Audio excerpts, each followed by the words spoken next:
The role of Islam in wars the U.S. is involved in has been debated for years. Islam.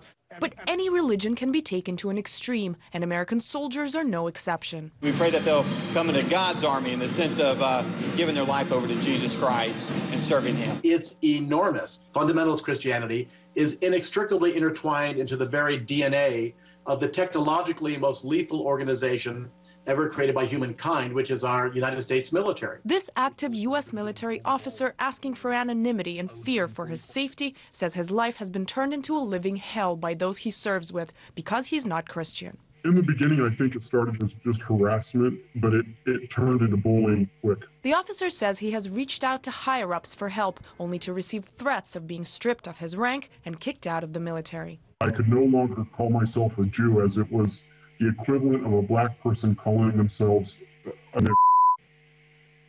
I was excluded from being able to attend functions, military functions. I was excluded from being awarded medals.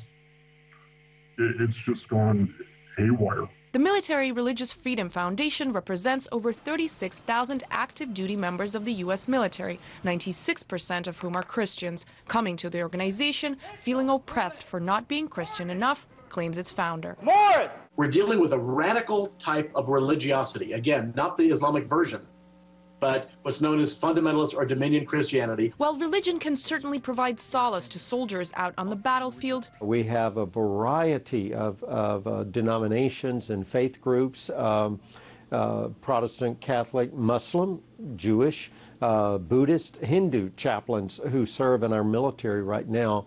Again, so that our military personnel can exercise their religious liberties. Hey, watch yourself. Some experts say religious intolerance has reached unprecedented levels in the U.S. military over the last decade. Whether they're putting Jesus verses, for example, on their M16s, or painting their Bradley fighting vehicles with Christian crosses in the middle of a Muslim country, or whether they're espousing biblical verses to Muslims in Afghanistan or Iraq. These are dangerous people.